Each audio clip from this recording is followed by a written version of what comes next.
전능하사 천지를 만드신 하나님 아버지를 내가 믿사오며 그 외아들 우리 주 예수 그리스도를 믿사오니 이는 성령으로 잉태하사 동정녀 마리아에게 나시고 본디오 빌라도에게 고난을 받으사 십자가에 못 박혀 죽으시고 장사한 지 사흘 만에 죽은 자 가운데서 다시 살아나시며 하늘에 오르사 전능하신 하나님 우편에 앉아 계시다가 저희로서 산 자와 죽은 자를 심판하러 오시리라. 성령을 믿사오며 거룩한 공회와 성도가 서로 교통하는 것과 죄를 사하여 주시는 것과 몸이 다시 사는 것과 영원히 사는 것을 믿사옵나이다. 아멘. 하나님 아버지가 주신 영적 신분 선포문. 나는 전능하신 창조주 하나님의 당당한 자녀다.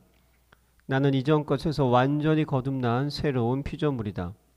나는 그리스도 예수 안에서 완전한 자로 다시 태어났다. 나는 하나님의 사랑을 받는 보배롭고 존귀한 자이다. 나는 모든 것을 가진 부자요 이 시대의 복의 근원이다. 나는 캄캄하며 혼돈하고 공허한 이 세상을 비추는 생명의 빛이다. 나는 능력을 주시는 성령 안에서 무엇이든지 할 수 있는 자다. 나는 하나님의 자녀로서 주께서 주신 하늘과 땅의 상속자다. 나는 세계복음을 위해 선택받은 왕같은 제사장이다. 나는 천만 천사의 보호와 하늘의 영광을 누리는 하늘나라 백성이다. 아멘. 행복한 정식기도 시간입니다. 이번 주 저희 강단 메시지는 일곱인과 일곱 나팔지향 계시록 8장 9장입니다. 종말은 반드시 옵니다. 그때 무서운 심판이 시작됩니다. 그 안에 다 예수 믿고 구원받고 다 천국 갈 준비 다 하고 계시지 않으면 어려움을 당할 것입니다. 그래서 세상이 성도를 보는 눈, 성도를 보는 세상의 눈, 이게 중요하죠. 왜? 크리스찬들이 깃발을 들어야 되거든요. 이리 와라. 이게 길이다. 어두움에 망대를 세우고 빛을 비추는 등대가 돼야 되거든요. 그러기 위해서 성도를 보는 세상의 눈, 세상이 보는 성도는 어떤 모습인가? 고린도전서 4장 1절로 2절입니다. 사람이 마땅히 우리를 그리스도의 일꾼이요 하나님의 비밀을 맡은 자로 여길지어다. 그리고 맡은 자들에게 구할 것은 충성이니라. 아멘. 무슨 말씀입니까? 금방 예수 믿고 많은 변화가 있긴 있습니다만 남들이 보기에 변했다 얘기는 쉽지 않겠습니다만 신앙생활 몇 년 하면요 당연히 변해야 되는 거 아니겠습니까? 아이도 몇 년 지나면요 많이 컸네 보듯이 누가 봐도 우리를 볼 때 저 사람은 확실히 예수 믿고 달라졌구나. 그럼 무엇으로 볼까요? 세 가지를 보면 돼요. 그리스도 일꾼이요 하나님의 비밀을 맡은 자요 구할 것은 충성이니라. 그리스도 일꾼이 뭐냐? 예수 그리스도의 능력을 나타내라. 예수 그리스도가 어떤 권세를 가지고 있는데요? 모르는 사람 태반이요. 참 교회는 다녀도요 절간 다니는 사람이 뜻밖의 많다는 거 보고 충격을 받는데요. 제일 먼저 할 일이, 교회 가서 제일 먼저 할 일이 뭐냐면 그리스도가 누군지, 예수 그리스도가 누군지를 빨리 얘기해 줘야 돼요. 예수는 하나님의 아들 이름입니다. 그러면 그분이 가지고 있는 권세가 그리스도입니다. 그리스도는 무슨 권세를 가지고 있냐? 세 가지 권세를 가지고 있습니다. 왜 세 가지 권세를 가지고 있는가? 인생의 문제는 세 가지 문제이기 때문에 그래요. 마귀에게 속아서 우리가 죄를 짓고 하나님을 떠났어요.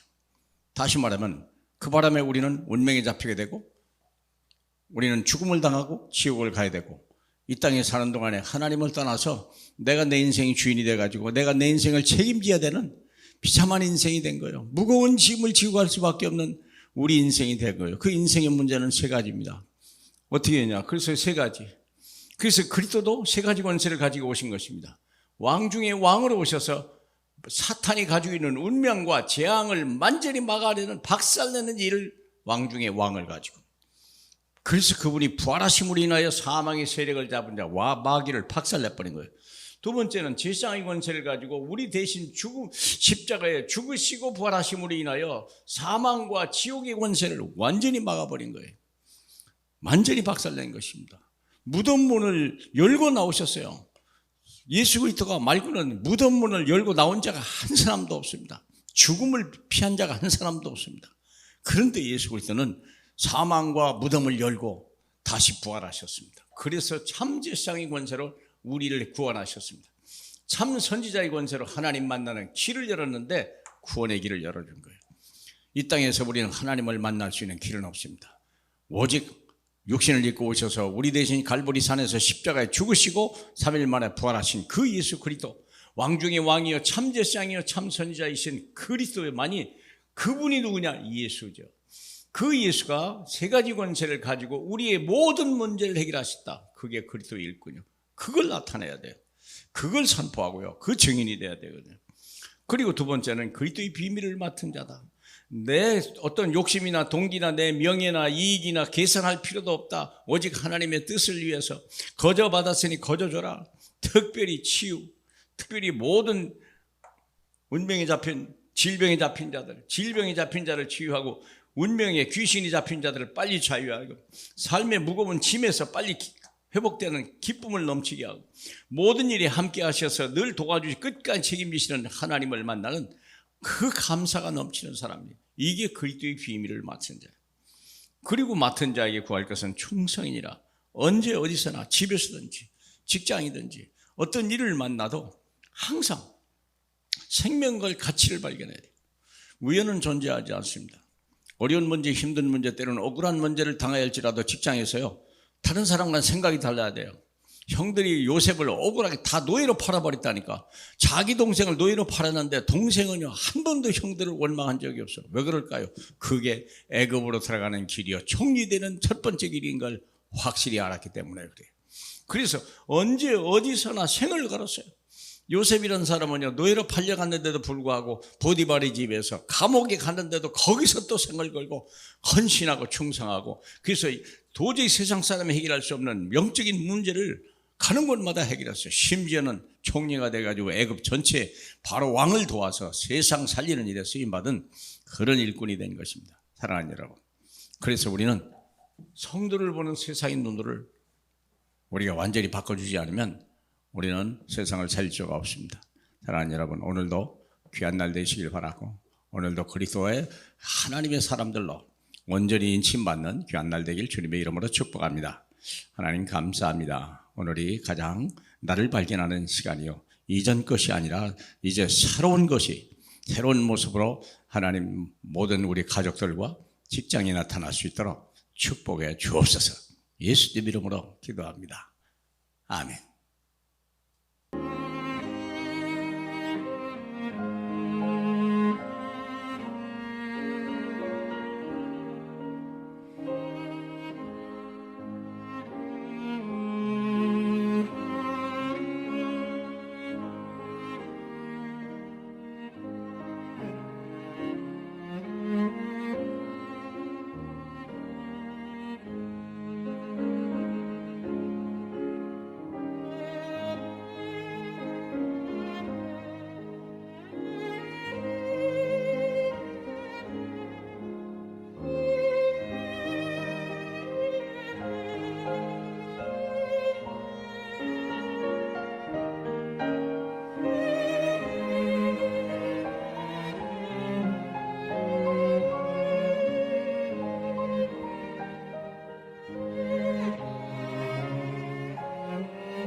네.